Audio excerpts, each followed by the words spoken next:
Alright, so today we're going to be learning how to do some work with photographs on the server. How do we change the photo that gets shown on the app? How do we add an extra photo? How do we work with those?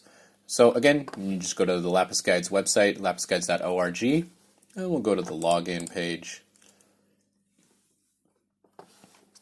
And today I'm going to be working with butterflies of Dashingan Ling China. So we'll log in. We're going to go to the field guide,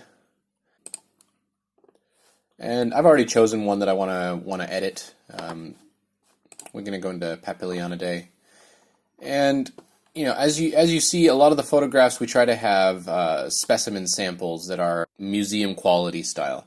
And for this particular butterfly, we have a photograph that was done outdoors. So I want to update this main photograph so that it looks more like what we see in other photos. So to do that, I just need to go to Update Image. So here's the box where you can update your main image. It's always a really good idea to make sure that you put your photographer's name, give them credit for the photograph that they've provided to you. A lot of times, the people that are working on the app are the ones that are providing the photograph, but sometimes you may need to get them from other sources. Make sure you get permission and make sure that you give credit. It's always a really good idea. So we're going to choose an image. I'm going to go with a top view of the butterfly. The photographer is the same, so I don't need to change that. And you press save.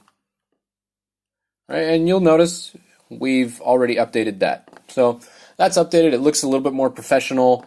But I want to put that photo back in as something that we can see in the app when we click on the species record. And so we can see that same photo. So you can see in here we've got a few photographs already for this butterfly. But I'm going to add another one. And up in the top left you can see a little plus sign. We're just going to add a new photo here. And I think that was this one, Papilio Macaon spread out. So we're going to put that in. And I'll put the photographer's name. Submit that.